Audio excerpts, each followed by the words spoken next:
What is up, guys? It's your boy Rick Kakis, and today we have a really exciting video. What you're seeing is exclusive early access gameplay for the brand new next-gen looter shooter, the First Descendant. So huge thank you to Nexon for including me in this event. And guys, for this video, I just wanted to do an overview of this game because as someone who's been in the Destiny franchise for the last 8 years, obviously I love looter shooters.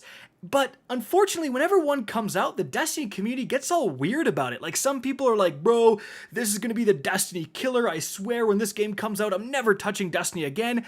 And then other people become crazy fanboys and they like wish for every other looter shooter to fail and constantly crap on them, even though they don't play them, just so Destiny can be the only game available. I hope a lot of you guys watching fall into my boat, which is, I want Destiny to have some competition, to be honest. Right now, it's Season of Plunder, the middle of the season. There's nothing really going on. I'm bored. I would love another looter shooter to invest my time in during these mid-season lulls and then hop back into Destiny when things are bumping again. Again, I think a lot of you guys watching would agree with me there. So I'm always excited for fresh new life in the looter shooter genre. So let's go over the basics of the First Descendant. Right off the bat, this is a free-to-play game, which is a huge deal. I mean, Destiny became free-to-play, and when it did, it removed a huge barrier to entry. Do you know how much easier it is to convince your friends to try out a new game if it's free? And we are really seeing a lot of huge games, Apex Legends, of course, like Fortnite, all this stuff, going the free-to-play route and getting massive success because of that. Now, of course, it's not all pure upside. The free-to-play games do often have a little bit more grindiness, and certainly the First Descendant, another key feature is that this is a hero shooter. As you can see, there's several different heroes you can select between. They all have different abilities. I'm going to be showing off more in detail later in the video, but it did seem that the route to unlock these new characters was pretty tedious and time-consuming, as to be expected with a completely free-to-play game. That's not to say you can't do it, it's just going to be an investment. Now, another feature that I'm sure you've all noticed is that it's third person. I'm coming from a Mass Effect background, so I have no problem with this, and it does make sense from a hero shooter perspective. You want to show off those unique characters as much as you can, but I do understand that some people prefer first person shooters, especially in a looter where you're literally holding the gun you just got in your hand. That's a very cool experience. However, you will switch to kind of a first person perspective, kind of looking down the scope when you are using precision weapons like sniper rifles and so on. Now, I mentioned this was a hero shooter, so let's take a closer look at said heroes. When you first start the game, you have to choose between Lepic, Viessa, or Ajax. So, Ajax is kind of similar to a Void Titan. You've got like a barricade type ability, you've got a bubble type ability, very defensive, supportive character. Now, for Viessa, you've got that stasis basically, you know, you have ice powers, you can freeze enemies, stuff like that. And then for Lepic, you have grenades, kind of a simple character to play with a really good passive that just keeps you alive when you're supposed to die. Perfect if you're a trash player. So obviously I went with Lepic, and yeah, using him, as you can see, you've got these different grenades, just kind of a normal explosive grenade. You've got a grenade that sucks in enemies, and then you can combine that with your normal grenade on top of that, or just shoot them, etc. And the person I was playing with was using Vanessa, and we've got very different skill sets. Later on, I was able to unlock another hero called Bunny. This character was built around constantly running and then building up electricity. And as you can see, you can actually set up like a combo where you were using the super sprint ability where you're running really fast, generating electricity, and then you have another ability that just does waves of energy around you to damage enemies, and you literally just run around them constantly damaging enemies without even shooting. I was clearing waves in this like wave defense game mode. And then the third character I was able to play as was Sharon, who has an active camouflage skill, which is just as good for survivability here as it is on the good old Night Stalker Hunter. So honestly, I was pretty impressed with the diversity of these characters. Like all three of the characters I played felt very different from one to the next, which is obviously a very good thing. But moving on, what about the world you're playing in? Well, it's a pretty big world. As you can see from this map here, there's a lot of different locations. These locations are pretty expansive. Like you can see, they're actually massive and they're gorgeous. Gotta give it to them there. However, in my experience playing, a lot of the base missions you're doing to kind of get through these world areas and unlock new areas were pretty boring. Like it was a lot of very similar objectives over and over again. Go and collect this and then kill a few enemies that spawn and go and collect something else and then you're done. Or maybe go stand in this one area and get to 100% and then you're done. Like it really wasn't too engaging. So in our experience, the most fun parts was finding these specific things around these large areas that did offer you a lot more to do. Right here, you had the option to enter into this wave-based survival mode that got very intense at the end, and that was a lot of fun. Like the enemy density here was great. You also have other things you can do that aren't just exploring the world, like these big Colossus fights. I'm gonna explain these a little bit more later. So if you are bored with the open world stuff, that I definitely was, there are other options. But then, what about the looting? This is such an important factor in the success of any looter shooter out there, and in the First Descendant, you definitely have a lack of weapon uniqueness when compared to a game like Destiny. Like you can see here, you have a little bit of different rarities, you have some random stats, but you certainly don't have any sort of random perks, and you're gonna get a lot of the same weapon over and over again, just one might be a better rarity or a higher level, and then you put that one on. There was some decent diversity in what you were finding in terms of the different weapon types, like there was sidearms, SMGs, normal assault rifles, tactical rifles, burst rifles, beam rifles. There was a lot of diversity there, but again, in those different categories, it's often like the same weapon over and over and over again. In addition, there's no armor in this game. Your character is your character. You can't go and loot a different helmet, for example. But there is a rune system, and this is pretty interesting.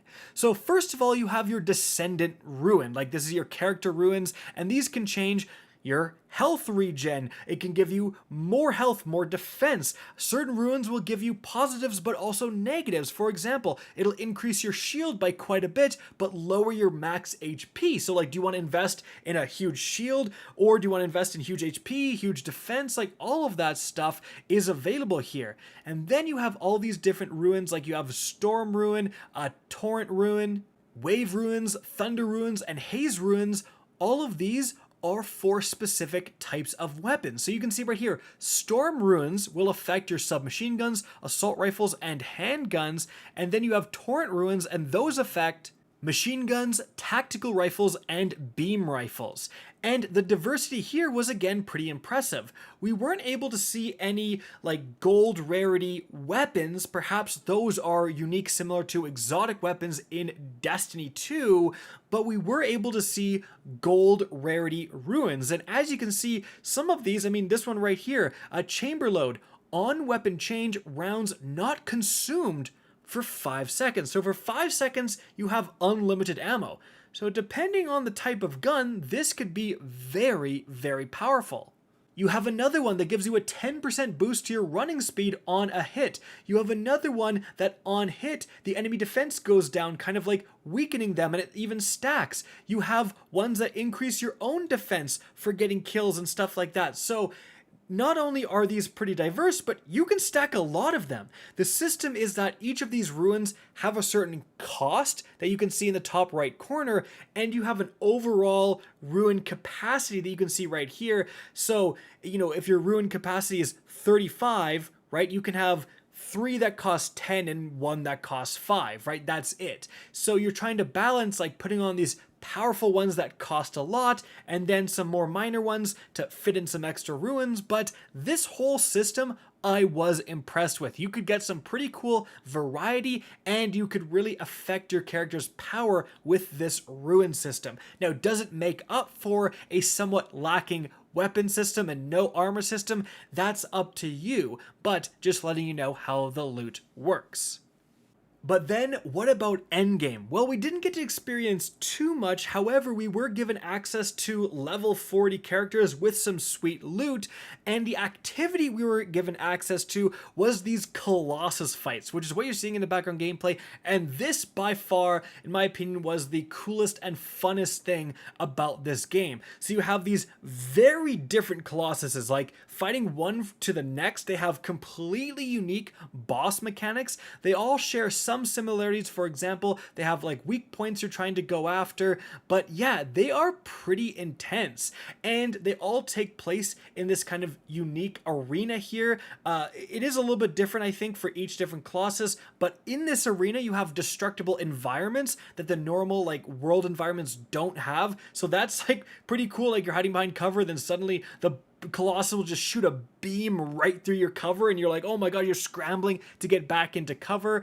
You do have to communicate with your teammates quite a bit to get this done, honestly. In fact, this can have 1 to 4 players the entire game, and definitely playing it with more people was substantially more fun.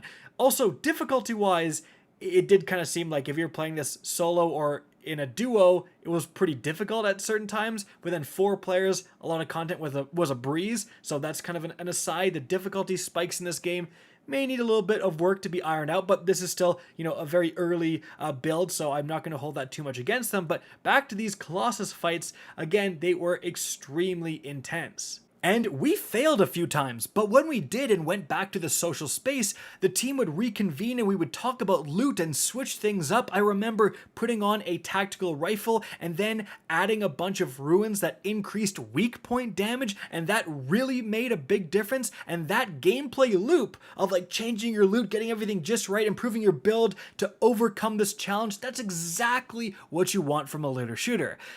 With that being said, something I really hope they change is that these bosses were so intense that at the level they became available, you really couldn't beat it. Like if one is available at level 13 and you went in there at level 13 with level 13 gear, you'd get stomped. So you'd come back with level 20 gear and beat it, but then all the loot that would drop would be level 13 loot. Like it drops way lower than what you already are, because you have to overlevel to beat these things. So as long as they change that and just make the loot drop more similar to your actual level, I think these would be a great endgame activity. Aside from that, again, we did do that wave survival mode, and certainly getting to the very end of that seems like an endgame grind and stuff like that. But once you are through these Colossuses, how much more is there in the end game? I'm not exactly sure, and that is always, a careful area to consider, because the end game is where a lot of these looter shooters fall short. They're fun, and then there's just nothing to do. Thankfully, with these Colossus fights, and there was like hard modes and everything like that, you do see at least an attempt for an end game to be built out and clearly thought about, right? But again, how long will this keep your attention? That's really unknown for the moment. But at the end of the day, honestly, I had fun playing it, especially when playing with friends. Now, it's not perfect, the open world missions are pretty boring, the loot system I would say isn't quite as good as Destiny 2's, and I can see where the free-to-play grind might get annoying. But you can't be as harsh on the First Descendant as other games, because again, it's free to play, right? Like, how is it not worth spending 20 minutes of your time, an hour of your time, trying out a game like this? If you don't like it, that's fine. You only wasted the time you invested. If you do like it, you have an awesome new game to play, when the seasons dry out for Destiny 2, for example. So for me, I'm very interested in this game, and I'll definitely be playing it when it comes out. Guys, hope you enjoyed, found this informative, and if you did, please remember to help me out by simply rating and especially sharing this video. If you want to see more First Descendant content, let me know in the comments section. Guys, if you want to keep up to date with the channel, follow me on Twitter at @RickCacus. That is linked in the description down below. Again, I hope you enjoyed the video, and as always, have a good day.